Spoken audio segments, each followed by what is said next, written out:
Pessoal, sejam bem-vindos ao canal do Hoje no Mundo do Direito.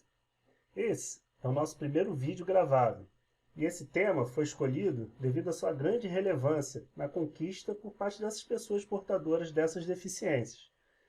Todos os nossos vídeos têm como objetivo uma abordagem simples, rápida e de fácil entendimento para todos, tirando todas essas amarras e os longos textos de difícil compreensão que cercam o direito.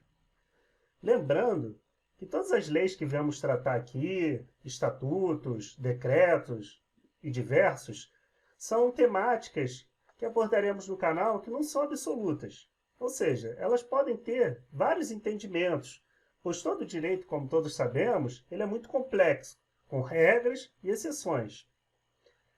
Acerca do vídeo que nós vamos abordar, falaremos hoje do Estatuto da Pessoa com Deficiência, advindo da Lei 13.146 de 2015. Essa lei trouxe mudanças significativas dentro do nosso atual Código Civil, assim como tentou igualar os direitos e deveres das pessoas portadoras dessas deficiências com as demais pessoas da nossa sociedade.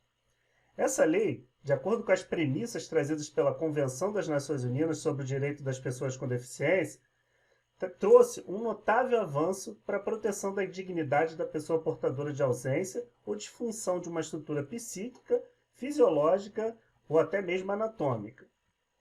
No segundo slide que a gente vai abordar, a gente vai falar quem são essas pessoas, né? O próprio Código traz essa definição para a gente no artigo 2º.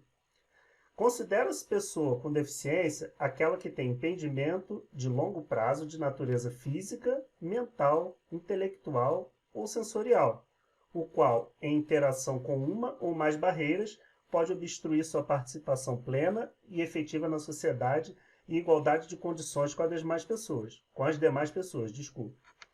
Então, podemos notar que esse artigo, ele caracteriza todas essas pessoas, como podemos ver inclusive aqui na imagem, né?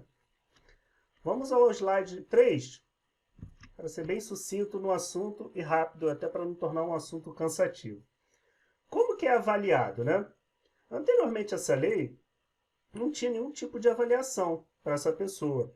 Ou seja, qualquer pessoa que apresentasse a deficiência, o transtorno, ela já era automaticamente considerada uma pessoa dentro das características de deficiência mental, física, e que quer que seja.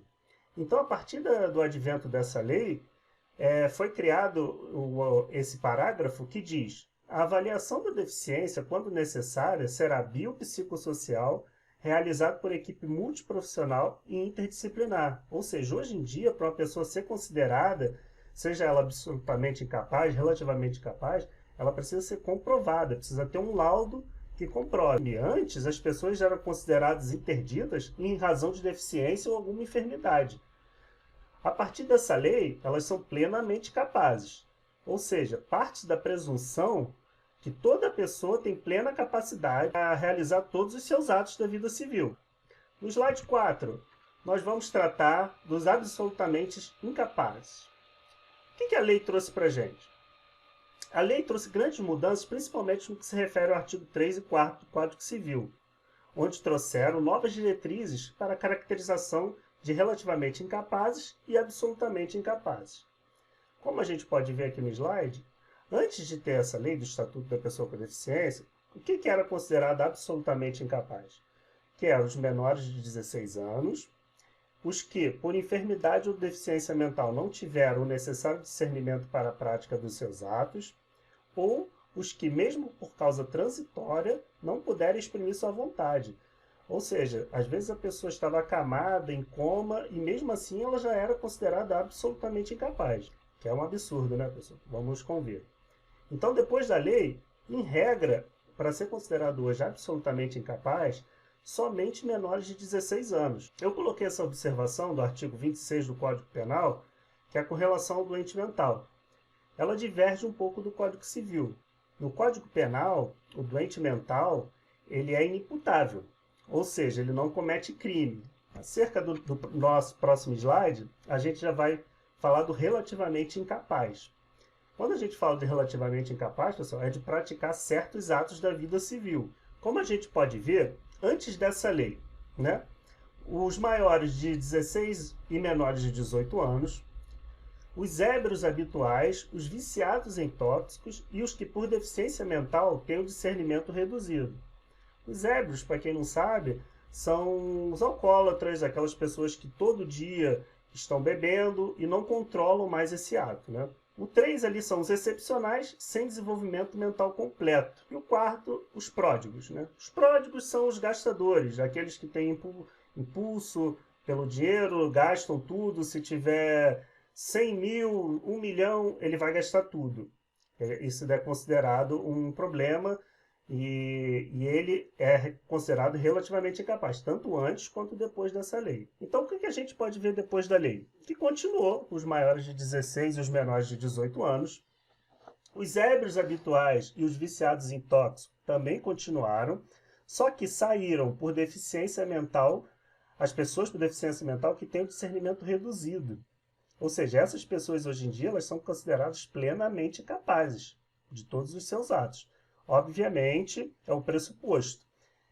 Pode haver um laudo, alguma coisa do tipo, que deixe ela ficar relativamente incapaz ou até mesmo absolutamente incapaz. Mas parte do pressuposto que ela é plenamente capaz. Temos também aqueles que, por causa transitória ou permanente, não puderam exprimir sua vontade.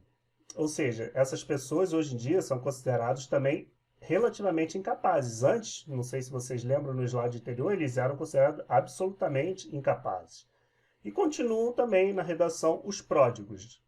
Essa foi uma das principais mudanças e trouxe essa nova redação do nosso Código Civil. Agora nós vamos falar do Instituto da Prescrição. Esse Instituto da Prescrição ela trouxe novidades, porque algumas foram positivas e algumas negativas, né? Então o que a gente pode falar? Que anteriormente a essa lei, os que não tinham discernimento acerca da prática dos seus atos civis e que eram impossibilitados de expressarem sua vontade, que era o caso de todos os absolutamente incapazes e os relativamente incapazes, tinha um benefício com a suspensão do prazo prescricional. O que isso quer dizer? Ele não era válido, pois eram considerados totalmente incapazes. Ou seja, se um absolutamente incapaz ou relativamente incapaz fosse processados ou então estiverem sofrendo problemas de penhora, não eram atingidos pelo Instituto da Prescrição. Depois dessa lei, os absolutamente incapazes ainda continuaram com esse benefício.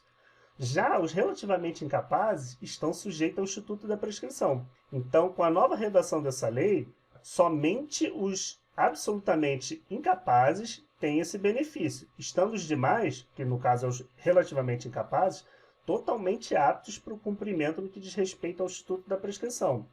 Isso foi um fator negativo, né, pessoal? Porque eles têm todos os riscos que uma pessoa absolutamente capaz sofre de acordo com o Instituto da Prescrição. Então vamos lá, pessoal. No próximo slide, nós vamos falar de curatela, né? Tutela, que existe uma diferença entre os dois. A curatela da pessoa com incapacidade para os atos da vida civil passou a se restringir aos atos negociais e patrimoniais. Antigamente, a pessoa não decidia nada, nem que roupa ia vestir, nem os seus desejos. Anteriormente, a interdição poderia ser total ou parcial. Agora, o juiz concederá a curatela e indicará os atos para os quais a mesma será necessária, não havendo mais que se falar em curatela parcial ou total.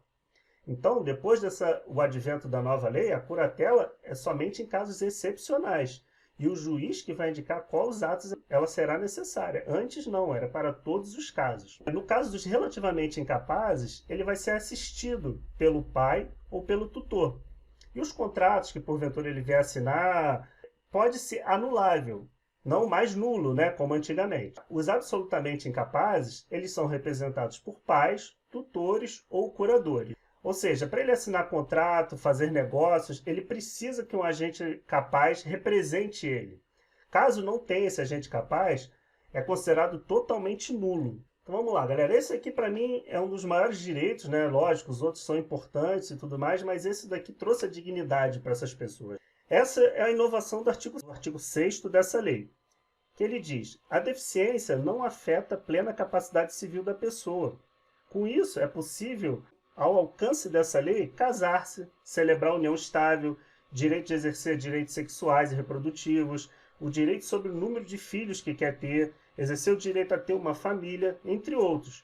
Isso é totalmente novo, pessoal, pois antes era expressamente vedado a pessoas com deficiência o poder dessa decisão. Com isso, foi garantido à pessoa com deficiência o direito ao exercício da sua capacidade legal, em igualdade de condições com as demais pessoas, conforme descrito no artigo 84 dessa lei. Então, como a gente pode notar, que antes ele não podia manifestar nenhuma vontade. Todo ato que ele praticava a respeito do direito de família era totalmente nulo. Isso era muito cruel, né? Porque hoje a gente sabe que tem várias pessoas com deficiência, já estão fazendo até novela, já fazem comerciais de TV, já inclusive já teve até casamentos, né, com base nessa nova lei. Então é totalmente possível, advindo dessa lei, todos esses direitos para essas pessoas com deficiência, né? Pessoal, hoje foi rápido, foi isso daí, vai ser a temática dos nossos vídeos, assuntos rápidos, práticos, e eu vou tentar trazer da melhor forma possível para vocês. Então, agradeço chegar até aqui e nos vemos nos próximos vídeos.